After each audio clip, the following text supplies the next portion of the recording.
யோ என்னய்யா ஆளை அடிச்சுட்டு ஏதோ கொசு அடிச்ச மாதிரி இல்ல சொல்லிட்டு இருக்க. அதை விடுங்க சார். கன்னி அம்மாக்கு பொங்க வச்சு கடை வெட்டினால சரியா போயிருணுங்கண்ணா. அதுக்கும் வெட்டணுமா? அட நீங்க கவலையே பண்ணாதீங்க சார். உங்க 2 பேத்துக்கு எந்த பிரச்சனையும் வராம நான் பாத்துக்கிறேனுங்கண்ணா. ஆனா ஆக்காக்கு எந்த பிரச்சனையும் வந்தாலும் உங்க 2 பேத்து மேலதானே பழி விழுது. அதனாலதான் என்ற பசங்களை திரும்பி வர சொல்லிட்டேன். முடியலன்னா இப்படி ஒரு சமாளிப்பா? சார் நீங்க அங்க வந்து பாத்துருக்கணும். ஊர்ல இருக்கிற விஐபி பூரா அங்கதான் இருந்தாங்க. ஜட்ஜு ஜேசின்னு ஏகப்பட்ட போலீஸுங்க. Tight security sir. ஏனுங்க அங்க ஏதாவது ஏடக்கூடம் ஆயிடுச்சுன்னா சிக்கல் நம்ம எல்லாத்துக்கும் தானுங்க. இதை சொல்லிட்டு போலான்னு தானுங்க வந்தனுங்க. இது பாருங்க சார், மறுக்கா சொல்ற, என் மேல சந்தேகப்படாதீங்க. என்ன நீங்க சந்தேகப்படுறதுங்க உங்களை நீங்களே சந்தேகப்பட்டுக்கிற மாதிரிங்க. மேம் அப்புறம் நான் உத்தரவு வாங்கிட்டுங்களா சார்? நான் வரணும்.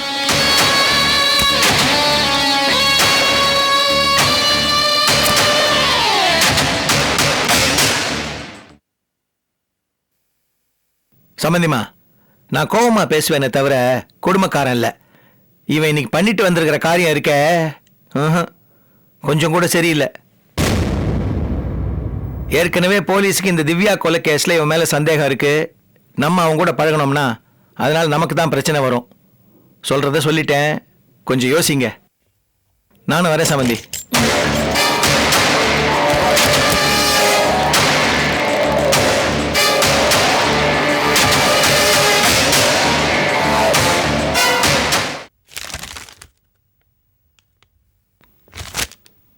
கார்த்திக், என்ன யோசிக்கிற? இல்லடா, அபிராமி நல்லவ இல்லைங்கிறது எனக்கு நல்லா தெரியும். ஆனா ஒரு கொலைக்கு காரணமா இருக்கவளா? இதுல என்ன சந்தேகம்? கண்டிப்பா அவ அப்படிப்பட்டவதான். சாந்திகாவும் அந்த உண்மையை கண்டுபிடிக்க தான் போராடிட்டு இருக்காங்க. அது மட்டும் இல்ல, ஷாமுக்கு உதவியா அவனை அபிராமி கிட்ட இருந்து பிரிச்சு, ரம்யாவுக்கு உதவியா ராஜ் கௌதமுக்கு வேலை வாங்கி கொடுத்து, ஷாம் மனசுல அவன் அக்கா பத்தின உண்மையெல்லாம் பதிய வச்சது சாந்தியோட சாதுரியம் தான். அவங்க பொய் சொல்லல, உண்மைக்காக போராடி இருக்காங்க. இத நாங்க சொன்னா எங்களை திட்டுவ, இல்லாட்டி சாந்திக்காவை திட்டுவ. அதனால்தான் உங்ககிட்ட எதுவுமே சொல்றது இல்லை.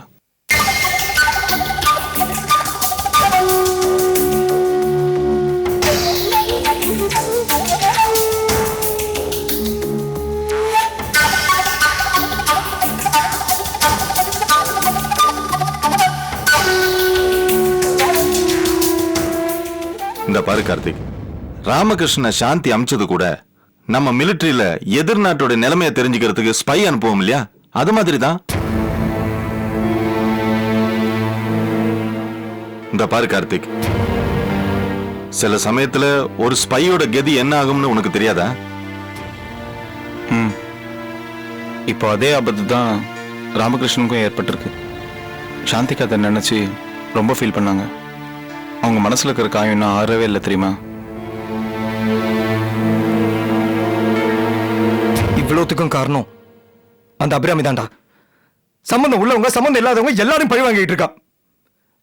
வெட்ட வெட்ட வளர விஷ செடி அவ. அவளை அப்படியே வேரோட புடிங்க போடணும்டா. ச்சே.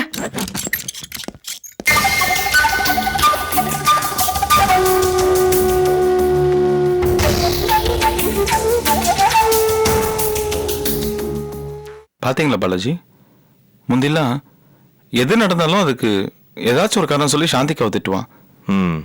இப்ப நேர்மாற அபிராமியை திட்டிட்டு போறான். ஆமா அர்ஜுன், நானும் கவனிச்சேன். ராமகிருஷ்ணன் சாவுக்கு இவதான் காரணம்னு சாந்தி மேல பழிய போடுவான்னு பார்த்தேன். ஆனா பேசாம இருந்துட்டான். ஆச்சரியமா இருக்கு. ஏதோ மாற்றம் தெரியுது. அந்த மாற்றம் நல்லபடியா முடிஞ்சா நம்மளோட வேற யாரும் சந்தோஷப்படுவோம்.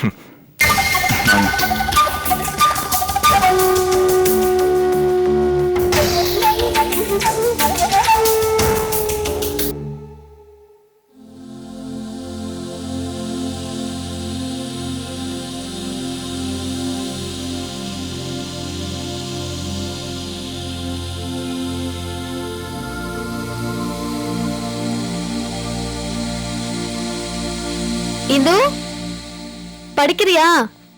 ஆமாமா. என்ன சத்தத்தையே காணோம்? நீ தானம்மா சத்தம் போட்டு படிக்க கூடாதுன்னு சொன்ன. படிச்சா லவுட் ஸ்பீக்கர் மாதிரி படிப்ப இல்லனா ஊம மாதிரி படிப்பேங்கறியா? இல்லம்மா, நான் உண்மையாவே படிக்கல. என்னது? படிக்கலையா?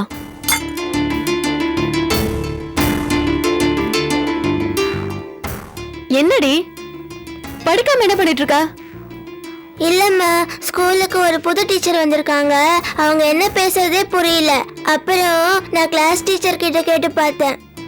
என்ன சொன்னாங்க? அவங்க பேசுனது பிரெஞ்சா. சூப்பரா பேசுனாங்க. அவங்களுக்கு பிரெஞ்சு தெரிஞ்சிருக்கு, அதனால பேசிருக்காங்க. அவங்கள மாதிரியே பேசணும்னா ஒருத்தரால தான் முடியும். அது யாரால? ராமகிருஷ்ணன் அங்கிளால.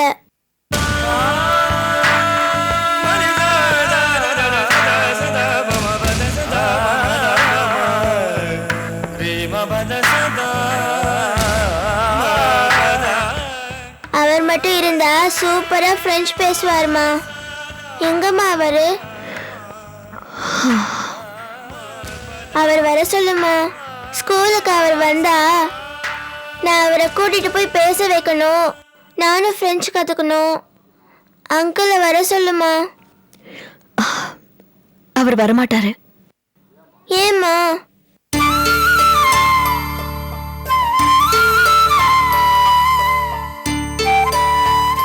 சொல்லுமா. இன்னும் ஏதோ புது பாஷை கத்துக்க போயிருக்காரு. அப்பனா இனிமே வரமாட்டாரா?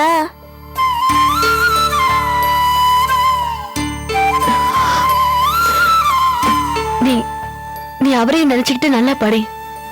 உனக்கு பிரெஞ்சு நல்லா வரும். சரிம்மா.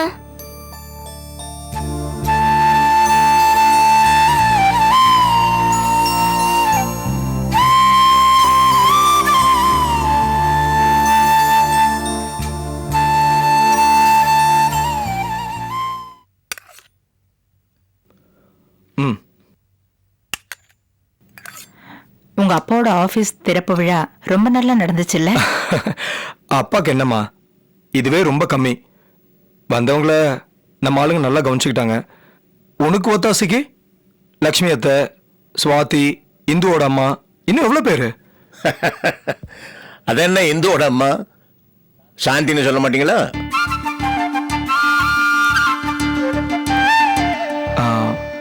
அப்பா, அந்த பிஸ்னஸ் எப்படிப்பா நடக்குது? பிசினஸ் நல்லா தாண்டா இருக்கு. ஆனா நீ பேசுறதா நல்லா இல்ல. என்னப்பா? இந்துவோட அம்மான்னு சொன்னியடா, அத சொல்றேன். சரி சரி விடுங்க, முதல்ல டிஃபன் சாப்பிடுங்க. குழம்பி இருக்கிறான். ஏன் கார்த்திக், உங்க அப்பாவோட முகத்துல பழைய களை வந்துருச்சுல்ல? ஆமாம்மா, நேரம் வந்துச்சுன்னா முகத்துல தானா பொலிவு வரும். நல்லவங்க யாருன்னு நமக்கு தெரிய வருமா? என்னோட ஆசை என்ன தெரியுமா? நம்ம நல்ல நிலைமைக்கு வரணும். அந்த அபிராமிக்கு பாடம் புகட்டணும்.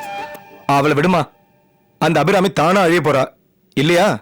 உன் சின்ன மருமக அதெல்லாம் சமாளிச்சுட்டு போறா. என்னடா, நான் ஒண்ணு பேசினா நீ ஒண்ணு பேசுற? நீ சொல்ற ஒன்லயே அந்த ஒண்ணு இருக்குமா? காலம் மாறுது, கருத்து மாறுது.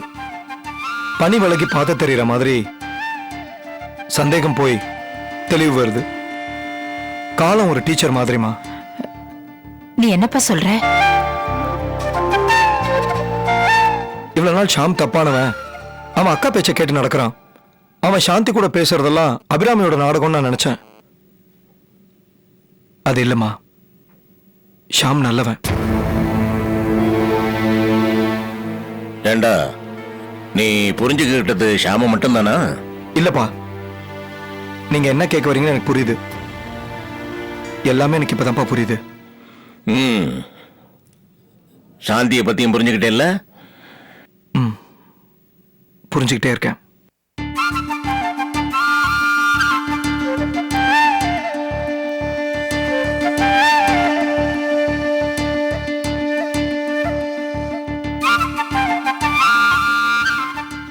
ஏமா நீ சாப்பிடல? மனசு நிறைஞ்சிருக்குங்க, எனக்கு பசிக்கல. கார்த்திக் சாந்தி பத்தி புரிஞ்சுக்கிட்டானே, இத பத்தி சாந்தி கிட்ட சொல்லட்டுமா? வேண்டாம்மா, அவசரப்பட வேண்டாம். இன்னும் அவன் சாந்தியை பத்தி புரிஞ்சுக்க வேண்டியது நிறைய இருக்கு.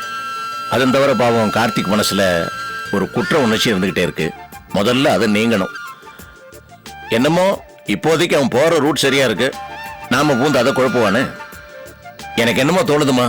சீக்கிரமே அவளை புரிஞ்சுக்கிட்டு எல்லாம் சுமூகமாவே முடியும். ஆமாங்க.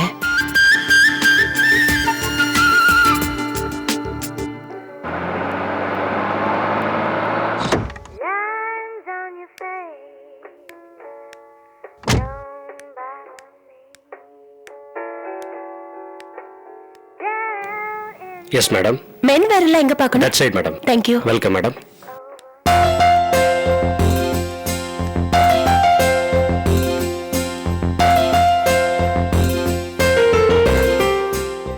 எக்ஸ்கியூஸ் மீ, 42 சைஸ்ல எங்க 42 இருக்கு? அந்த பக்கம் மேடம். இதெல்லாம் என்ன? 40. Okay. Okay madam.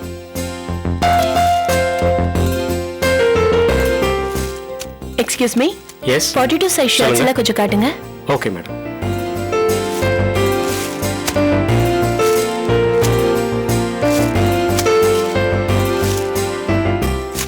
Five colours madam. இல்ல, இதெல்லாம் ரொம்ப பளிச்சுன்னு இருக்கு. வேற காட்டுறேன் மேடம். அவரு நல்ல சிவப்பா இருப்பாரு. ஓ. இந்த கலர்ல அவருக்கு சூட் ஆகாது.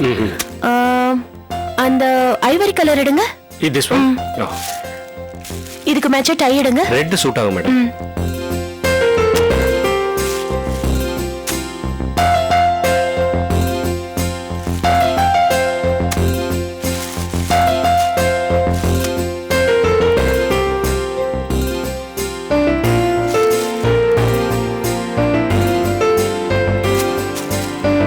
கொஞ்சம் ஹோல்ட் பண்ணுங்க. Yes madam. Okay. Okay madam. அதெல்லாம் ஓகே ஆகாது.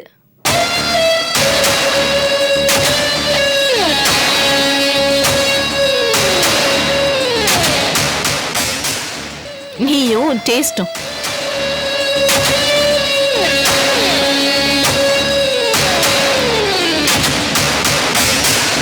ரோஹிணி, மத்தவ புருஷனை பிடிக்க தெரிஞ்ச உனக்கு உன் புருஷனுக்கு என்ன பிடிக்கும்னு தெரியலையா? நான் உன்கிட்ட பேசுறதுக்கு தயாரா இல்ல. Very good. என்கிட்ட பேசாத, ஆனா உன் புருஷன் கிட்ட பேச. அவர்கிட்ட இப்ப நீ சூஸ் பண்ண ஒரு கலர் அத சொல்லி பாரு. மூஞ்சில காரி துப்புவாரு. இவ்வளவு நாள் குடும்பம் நடத்தியும் அவருக்கு என்ன பிடிக்கும்னு தெரியலையே. நிஜம்தான், அவருக்கு நீ சூஸ் பண்ண கலர்ஸ் எதுவுமே பிடிக்காது. அவருக்கு பிடிச்சது ப்ளூ, பிங்க், லைட் yellow இதெல்லாம் தான் அவருக்கு பிடிக்கும். அப்புறம் நீ ரொம்ப பிடிச்சு செலக்ட் பண்ணி ஒரு கம்பெனி டை, அது அவருக்கு சுத்தமா பிடிக்காது. உன் புருஷன் உன்கிட்ட மறுபடியும் வந்த திமிரில நிம்மதியா இருக்காத. அது வெறும் தற்காலிகம் தான். அன்னைக்கு என்னமோ எஸ்கேப் ஆயிட்டாரு. உன் புருஷனை என் வீட்டுக்கு வர வைக்க தெரிஞ்ச எனக்கு அவரை என் ரூமுக்குள்ள வர வைக்கிறதுக்கு எவ்வளவு நேரம் ஆகும்? இந்த பார், நான் அவரை சும்மா விட மாட்டேன். ரோஹிணி, உன் மேல பரிதாபப்பட்டு ஆர்கே ஒன்னும் என்கிட்ட சரண்டர் ஆகல. அதனால அவர் பையனை என் வீட்டுக்கு அனுப்பிச்சு வைக்கல. அப்படி நீ நினைச்சிட்டு இருந்தேனா நீ சுத்த முட்டாள். அன்னைக்கு என் புருஷன் உன் புருஷன் ஏன் என் வீட்டுக்கு வந்தார் தெரியுமா? இந்த முதல் பொண்டாட்டிய அவர் இன்னும் மறக்கல. அதான் உண்மை. ஏய், இத பாரு, உன் புருஷன், உன் மாமனார், இவங்க எல்லாரோட வீக் பாயிண்ட்ஸும் எனக்கு இப்ப தெரியும். நான் இனிமே ஓய மாட்டேன். என்ன பண்ண போறேன்னு பாக்குறியா? நம்ம புருஷனுக்கு என்னெல்லாம் பிடிக்கும், ஏது பிடிக்கும், அவருக்கு என்ன பிடிக்கணும்னா நான் என்ன பண்ணணும், இது எல்லாமே எனக்கு தெரியும். என்னை விட்டு பிரிஞ்ச அவரை உன்கிட்ட இருந்து பிரிப்பேன். அப்பதான் நீ தூக்கலாம தவிப்ப. நான் நிம்மதியா தூங்குவேன். நான் சும்மா உன்னை மிரட்டுறேன்னு நினைக்காத. இது நிச்சயமா நடக்கும். நான் நடத்துவேன். ரெண்டாவது தாலிக்கு இவ்ளோ வெயிட் இருந்தா இதோ என் கழுத்துல தொங்குதே முதல் தாலி, அதுக்கு எவ்வளவு வெயிட் இருக்கும்.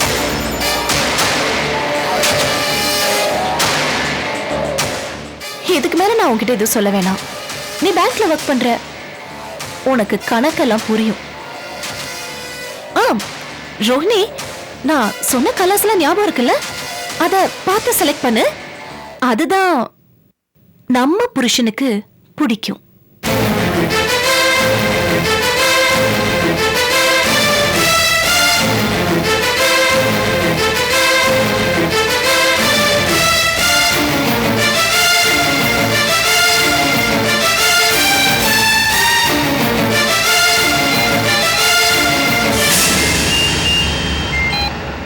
ஹலோ, என்ன ரோஹிணி, நீ எங்க இருக்க? நான் ஷாப்பிங்ல இருக்கேன். உங்களுக்கு ஐவரி கலர் ஷர்ட்டும் ரெட் கலர் டையும் பிடிக்கும்ல? யூஸ்வலா ப்ளூ, பிங்க், லைட் எல்லோ தான் பிடிக்கும். ஆனா நீ வாங்கி கொடுக்கறதா இருந்தா எந்த கலர் வேணா போட்டுக்குவேன். என்ன விஷயம் ரோஹிணி? ஒண்ணும் இல்ல, சும்மாதான். Any problem? இல்ல, ஒண்ணும் இல்ல, நான் வச்சிடறேன். அவ சொன்னதுதான் இவரு சொல்றாரு. அப்ப ஒருவேளை அபிராமி சொன்னதை செஞ்சிருவாளா?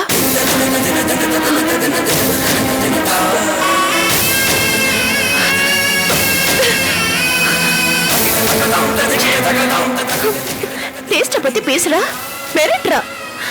பப்ளிக் பிளேஸ் ஆச்சுன்னு பேசாம வந்த, இல்லன்னா அவள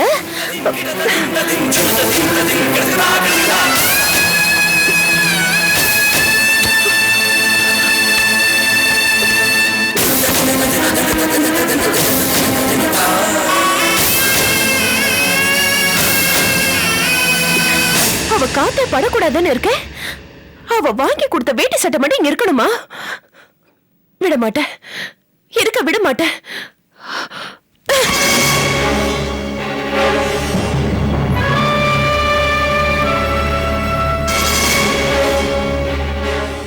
என் வயிறு எரியுது, நீ சிரிக்கிறியா? இரு வர.